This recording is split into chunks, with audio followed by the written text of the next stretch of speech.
ये गांठ बांध ले साधक कि स्वप्न में भी कभी किसी को अपना न मान ले कि ये मेरा प्रिय है, नहीं तो वही तुम्हारे जीवन का घातक चिंतन वाला बन जाएगा, तुम्हारे चिंतन में बाधा पहुंचा देगा। ये माया पहले झुक के आती है, क्योंकि अगर सीधे युद्ध का चैलेंज दे के आवे तो साधक कभी परास्त ही नहीं हो सकता, क्योंकि भगवत पार्षद है।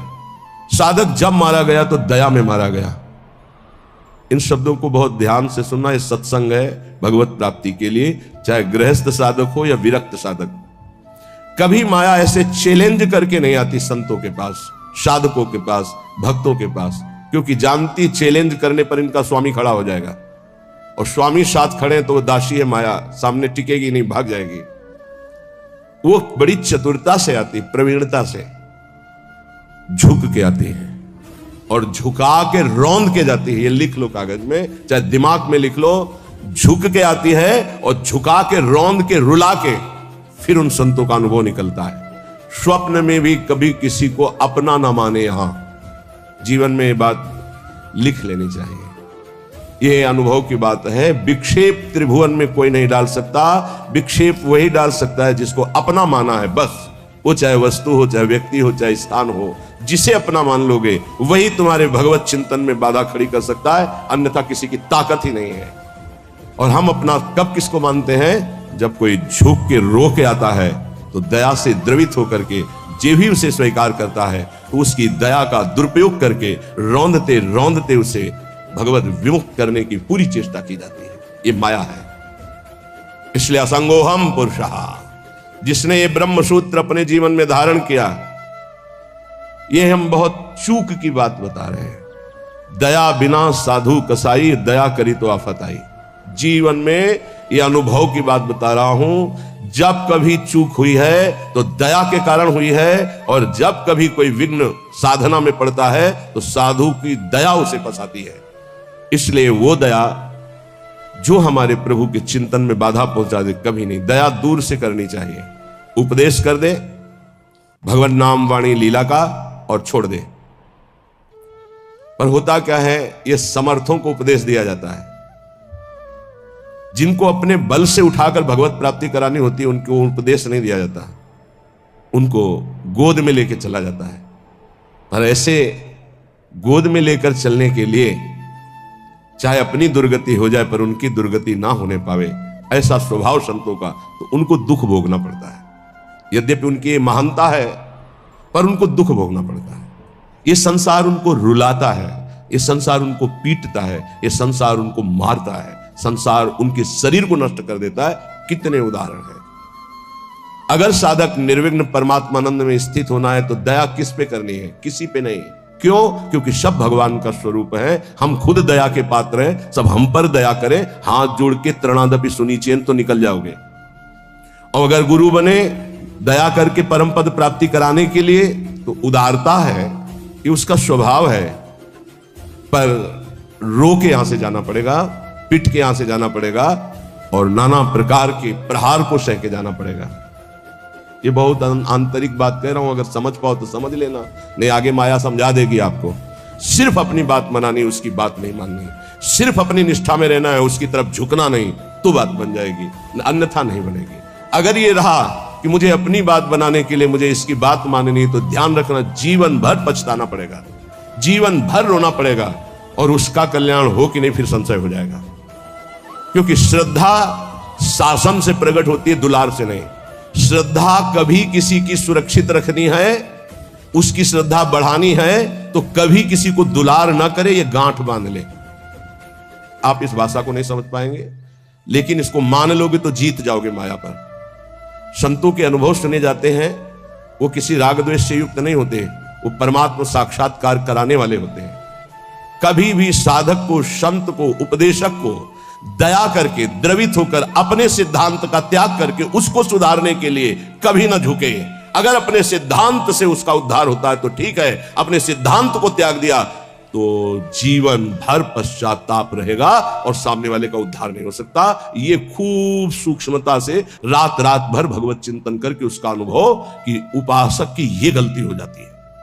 अपने लोग किसी भी बात को, किसी भी घटना को घुस करके हुए घुनाक्षर न्याय, जो जैसे घुन गेहूं को ऊपर पूरा सुरक्षित रखता है और एक जगह से छेद करके अंदर जाता है और पूरा का पूरा माल ले लेता है, केवल खोखा रह जाता है, ऐसे उसे घुनाक्षर न्याय कहते हैं। किसी भी घटना, किसी भी शब्द पर घुस जाना और उसके रहस्य को निकाल करके ज्यों का त्यों ऐसा अनुभव करना, ये उपासक बड़े बड़े संतों से गलती हो जाती है। और इसी गलती का नाम साधुता है।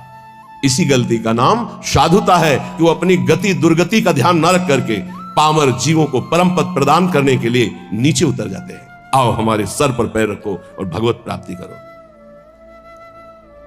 हम जैसे हैं वैसे प्रियालाल के हैं। हमारे प्रियालाल में अपार सामर्थ्य है। साधक जब तक भगवत साक्षात्कार न कर ले तब तक तटस्थ भूमिका रखे, कभी किसी को अपना न मान ले, नहीं तो भगवत साक्षात्कार में बाधा पड़ जाएगी। तुम जैसे हो वैसे भगवत साक्षात्कार कर सकते हो। हमारी बात ध्यान रखना। काम है, क्रोध है, लोभ है, चिंता मत करो। ये नारकी गति प्रदान करने वाले शत्रु हैं, पर हम जिनके शरणागत हैं उनके प्रभाव से, जैसे जंगहा लोहा पारस के प्रभाव से सोना बन जाता है, तो पारस भी तो जड़ है। जड़ पारस अपना स्वभाव नहीं छोड़ती तो चैतन्य घन परमात्मा और हमारी स्वामिनी किशोरी जो, वो अपना स्वभाव कैसे छोड़ देंगी? उनका स्वभाव ही है जो उनकी शरण में आ गया उसे निर्मल कर देना, प्रेम प्रदान कर देना। पर अपना कोई एक स्वप्न में भी नहीं होना चाहिए। सपने हो और न देखे तो कोई ऐसा सहयोगी नहीं है जो मुझे प्रियालाल में लीन करने का सहयोग करे। प्रियालाल से दूरी बनाने वाला मित्र तो मिल जाएगा। जब तुम भगवत मार्ग में चलोगे तो रुददपि पितृमात्र बंधु पुत्रादिकम अपहाय निसम्य नारहत दुखते ही, तुम्हारे माता पिता तुम्हारे विरुद्ध हो जाएंगे। भगवत मार्ग में चलोगे तो कोई बिरला ही होता है जो अनुकूल हो जाए। बहुत कठोर हृदय भगवत मार्ग में चाहिए। ममता से लड़ने के लिए कठोर हृदय चाहिए। समता में स्थित होने के लिए सहृदय चाहिए। दोनों बात होना है। ये हमारे प्रभु के सद्गुण हैं। कुसुम से भी कोमल और वज्र से भी कठोर, अपने शब्द के लिए कठोर। और ये अपनापन जहां प्रभु में समर्पित हुआ तो सहृदय, इसको समेटो अपनेपन को। रुददपि पितृमात्र, रुददपि, यदि वो रो रहे हैं या ऐसी युक्तियां पेश कर रहे हैं, उपासक को चाहिए इस जाल में न फंसे। महाप्रभु चैतन्य देव, बड़े बड़े आद्य गुरु भगवान शंकराचार्य, बड़े बड़े महापुरुषों के जीवन चरित्रों में दे पाया गया कि केवल वही घर में थे, केवल वही। लेकिन प्रभु के विधान को मानकर मंगल में संन्यास धर्म का अवलंबन लेकर छोड़। सच्ची माता ने तो यह भी कहा था कि बेटा पानी की तो बात जाने दो, अगर हम मरना चाहें तो कोई जहर देने वाला भी नहीं। विष्णु प्रिया तो अभी नवीन बालिका है और मैं वयोवृद्धा हूं और जानते हो तुम्हारे सिवा कोई है। तो उनका माँ श्री कृष्ण मुझे प्रेरित कर रहे हैं, मैं रुक नहीं सकता, आपको अनुमति देना होगा। ऐसे भगवान शंकराचार्य ने कहा माँ भगवान शंकर प्रेरणा कर रहे हैं, मुझे संन्यास लेना ही होगा। तो उनका बेटा मेरा तो कोई नहीं है, ना कोई और पुत्र है, ना तेरे पिता है, कोई नहीं है और केवल तू ही है। तो उनका माँ बिना अनुमति के संन्यास लिया नहीं जाता और आपकी अनुमति अनिवार्य है, तो क्या आप मुझे अनुमति नहीं देंगे? तो बेटा कैसे दे सकते हो? तो चलो माँ गंगा स्नान गए। तो वो तो महायोगी थे, मगरमच्छ प्रकट कर दिया। बोले माँ मुझे मगरमच्छ खा रहा है। अरे बोले बेटा मैं वृद्धा हूं, कैसे बचा सकती हूँ? बोले संन्यास की अनुमति देके कह दो संन्यास। बोले बेटा मगरमच्छ से तो अच्छा है तुम जिंदा रहो, संन्यास ले लो। अनुमति दी, मगरमच्छ ध्यान हो गया। तो उनका बेटा अंतिम संस्कार करने वाले तो तुम ही हो। तो उनका माँ वचन देता हूं कहीं भी होऊंगा और सुनूंगा कि माँ का शरीर पूरा हो रहा है तो अंतिम संस्कार मैं करूंगा। आकर के दंड रख करके शिष्य को दे करके भगवान शंकराचार्य ने माँ का संस्कार किया। रुददपि पितृ मात्र बंधु पुत्रादिकम अपहाय निसम्य नारहदुक्तिये। कोई युक्ति तुम्हें भगवान मार्ग से विमुख न कर पावे। बड़े प्रलोभन, बड़े भय, कमर कस के चलना इस मार्ग में। श्रीपाद कह रहे हैं हृदय परम कठोरताम दधानो द्रुत मवलोकय कृष्ण केलि कुंजम। हृदय परम कठोरताम, इस मार्ग में चलने वाले को हृदय को बहुत कठोर रखना पड़ता है। और कठोर ऐसा जैसे नारियल, अंदर एकदम कोमल, बाहर एकदम कठोर। बाहर नारियल जैसा रहे ना, नारियल का देखते हो जटा, फिर कठोरता उसकी खप्पर की, और अंदर देखो बड़ा मुलायम मीठी गरी। ऐसे संत होते हैं। हृदय से एकदम कोमल, बाहर से एकदम कठोर, उनको जल्दी कोई पहचान नहीं सकता। हृदय परम कठोरताम दधानो द्रुत मवलोकय कृष्ण केली कुंजम। यदि तुम मेरी ये बात मान गए और हृदय को कठोर कर लिया और ममता का त्याग करके निरंतर भजन किए, तो इसी जन्म में तुम श्री कृष्ण केली कुंजम, श्री कृष्ण केली कुंजम क्या, राधा केली कुंजम, हाँ श्री राधा केली कुंजम प्रवेशम, प्रवेश हो जाएगा श्री जी की केली कुंज में। ये संपूर्ण वृंदावन राधा केली कुंज है, प्रियालाल की केली कुंज है। मान जाओ, हम ये नहीं कह रहे कि हमारे भाव कहने का कि आप सन्यास ले लो, नहीं करेंगे। हृदय को मोह ममता रहित करके उन्हीं के बीच में रखकर उनकी सेवा करते हुए खूब भजन करो। तुमने क्यों नहीं किया? हमारे भाग्य में लिखा था, ये तुम्हारे लोगों के भाग्य में लिख दिया है। किसने लिखा है? ब्रह्मा ने नहीं लिखा, गुरु ने लिखा है। ये ब्रह्मा के लिखे भाग्य से नहीं, कुंडली देख लो अपनी, निकलवा लो कुंडली, उसमें लिखा हो कि बाबा जी बनेगा तो हमें बताना। ये गुरु भाग्य बदल दिए। ये संत जन जहां जाते हैं ना, नारद सिख जे सुनहि नर नारी, अवसि भवन तजी होहि भिखार। संतों को भिक्षा देने का मतलब जानते हो? संचित कर्म, क्रियमाण कर्म सबका नाश और महाभागवत पदवी प्रदान कर देना। जहां संत जाते हैं, जहां संत जूठन गिरती है, जहां संत वचन होते हैं, वहां माया की दाल नहीं गलती। वहां परमात्मा प्राप्ति के लिए उस जूठन से एक न एक पौधा तैयार होता ही रहता है। जहां संतों का चरणामृत गिरा और संतों की जूठन गिरी, वहां एक नया बीज प्रकट होता है। कौन? सो कुल धन्य उमा सुन जगत पूज्य सुपनीत, श्री रघुवीर परायण जे जन उपज विनीत। नाम प्रसंग कहे तो उपदेश जाया, धर्म धन्य सो देश धन्य सो कुल जे जन्म भयो। धन्य सो तात धन्य सो माय, संतत सकल सुनो चितलाय, श्री हरिवंश प्रताप। ये जाना है, श्री जी मिल गई तो अनंत जन्मों की बिगड़ी बन गई। जिसे भगवत प्राप्ति होनी होती है, उसके लक्षण क्या होते हैं? श्री भगवान सिद्ध पुरुष के लक्षण, और भगवत प्राप्ति जिसको होनी होती है उसके वो आदर्श लक्षण होते हैं। भगवान श्री कृष्ण चंद्र जी गीता जी में कह रहे हैं कि हे अर्जुन, यदृच्छालाभ संतुष्टो, ये बहुत सुंदर श्लोक है, जीवन में उतारिएगा। यदृच्छालाभ संतुष्टो द्वंद्वातीतो विमत्सरः, समः सिद्धाव सिद्धौ च कृत्वापि न निबध्यते।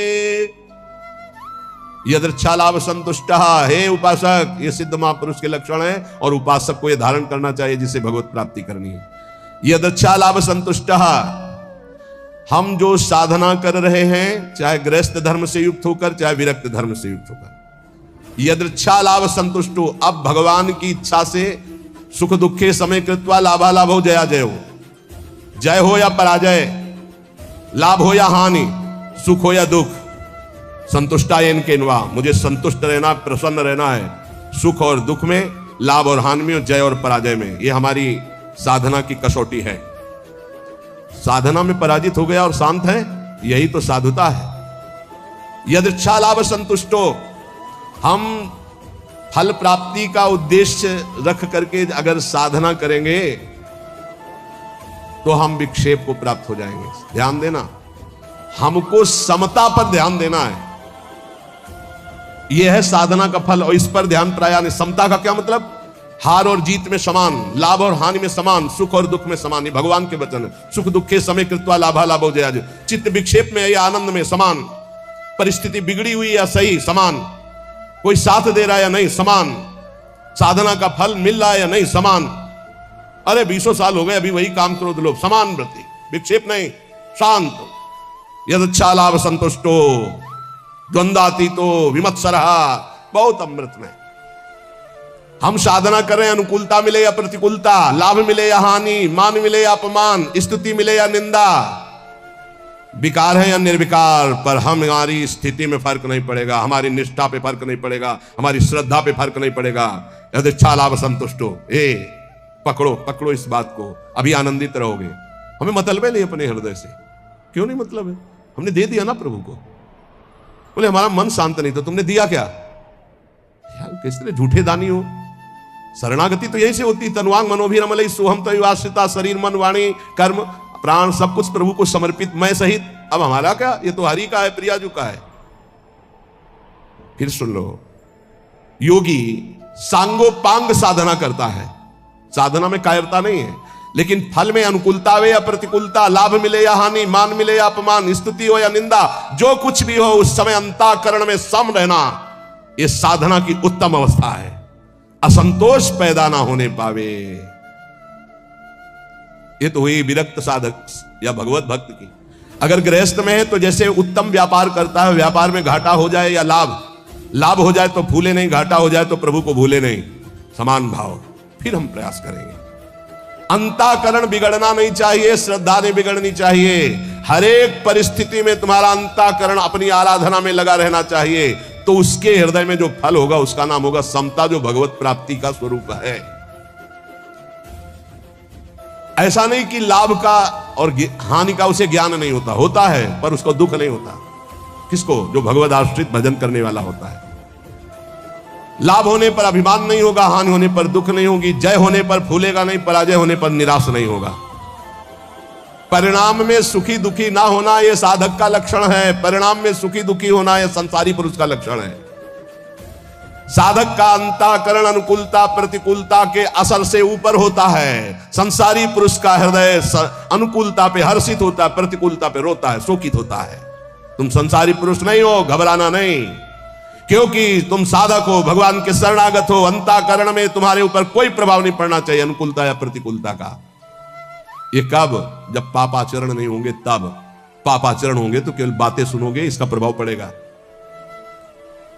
यदृच्छा लाभ संतुष्टा, जैसे प्रभु तुम्हें रख रहे, जोई जोई प्यारो करे सोई मोई भावे। देख लो, प्यारे हराना चाहते तुम जीतना क्यों चाहे? हम राजी है। प्यारे दुख में रखना चाहते तो हम सुखी क्यों होना चाहें? हमें दुख वो सुख से भी बढ़कर है जो हमारे प्यारे हैं। बने तो रघुबरते बने और बिगड़े तो भरपूर। हम उस बिगड़ने पर भी सुखी हैं, क्योंकि प्रभु के विधान से हो रहा, मैंने थोड़ी सोचा है। यदृच्छा लाभ संतुष्टा, पहला बैठा लो, किसी भी स्थिति में विचलित नहीं होना, किसी भी स्थिति में नहीं, ऐसा नहीं होता। लाभ हो या हानि हो, अनुकूलता हो या प्रतिकूलता हो, मान हो या अपमान हो, निंदा हो या स्थिति हो, समान भाव रख के तब माना जाएगा इष्ट प्रेम या गुरु प्रेम। जोई जोई प्यारो करे सोई मोई भावे। ये कोई सरल भाव नहीं है। प्यारे ने कैंसर दे दिया भावे, गाओ जोई जोई प्यारो करे सोई मोई भावे। अनुकूलता में तो सब गाते हैं जोई जोई प्यारो करे सोई मोई, प्रतिकूलता में गाओ जोई जोई प्यारो करे सोई मोई भावे।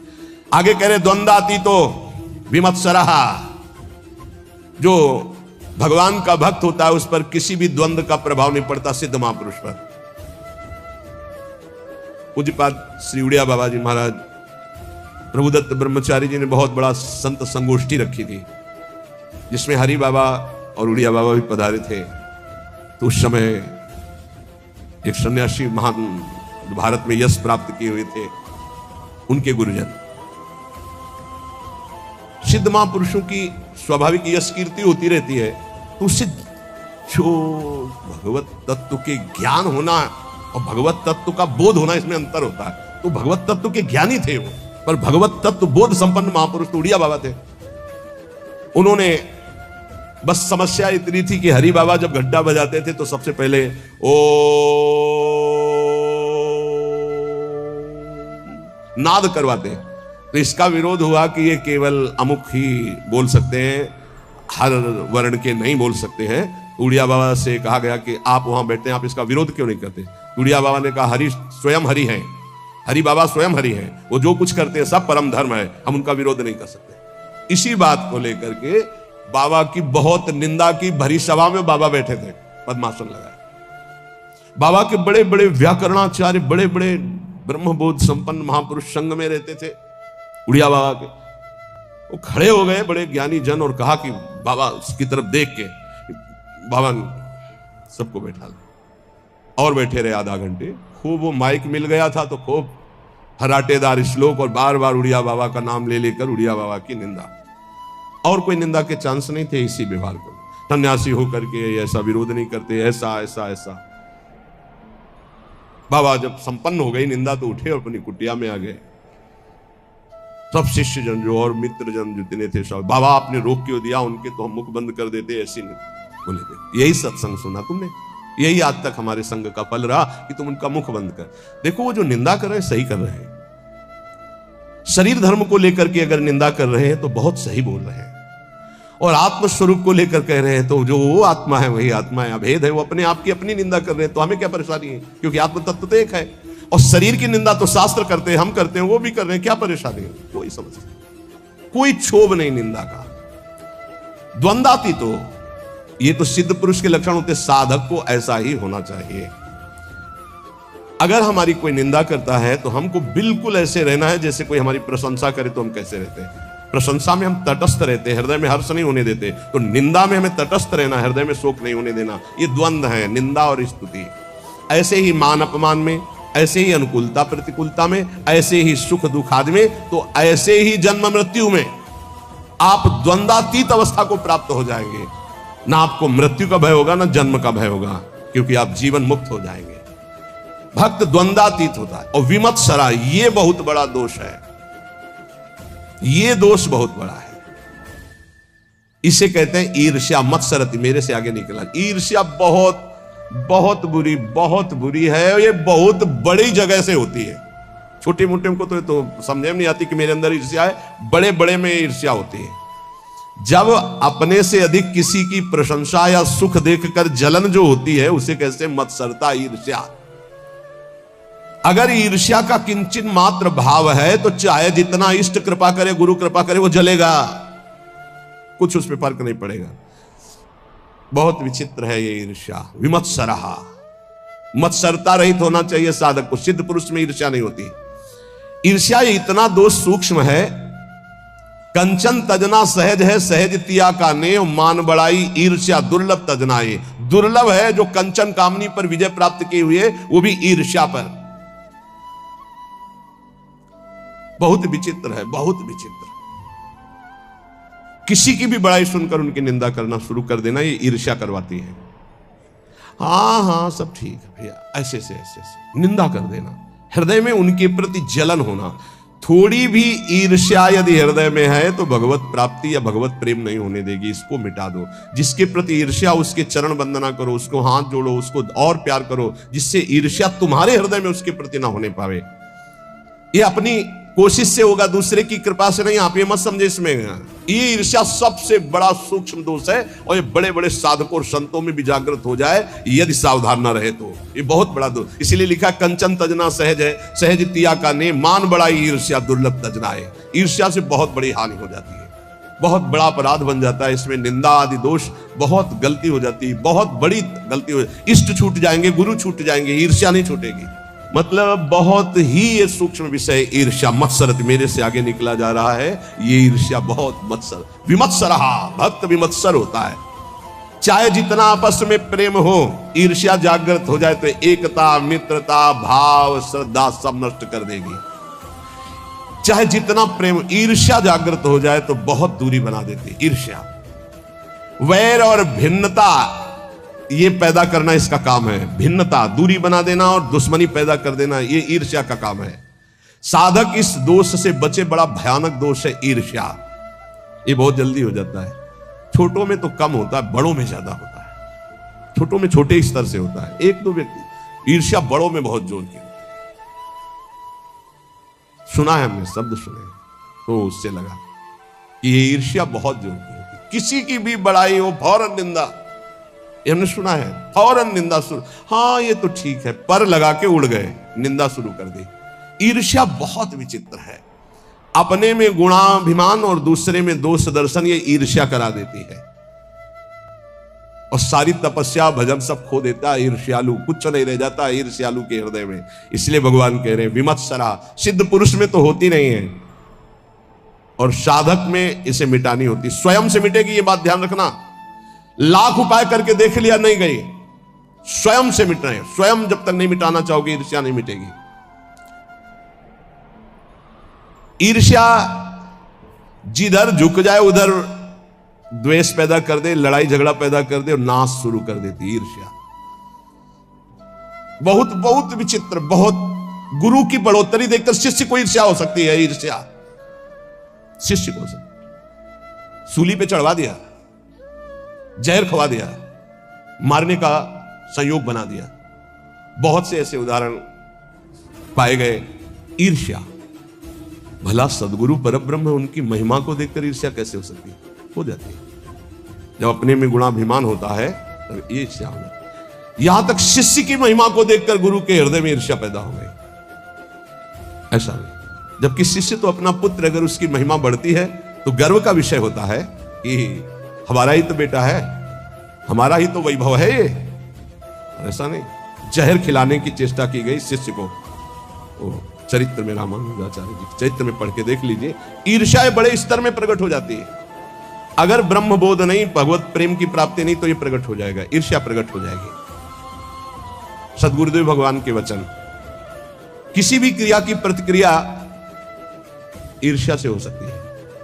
किसी भी क्रिया की प्रतिक्रिया, ये गुरुजनों के प्रति भी हो सकती है, शिष्य के प्रति भी हो सकती है, मित्र के प्रति भी हो सकती है, बहन बहन में हो सकती है, भाई भाई में हो सकता है, पिता पुत्र में, कहीं भी ये ईर्ष्या हो सकती है। और ये सर्वनाश के सिवा इसका कोई परिणाम नहीं होता।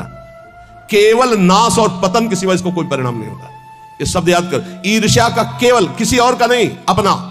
ईर्ष्या केवल नाश और पतन के सिवा और कुछ नहीं देती है। इसलिए सुखपूर्वक संसार बंधन से मुक्त होने के लिए इस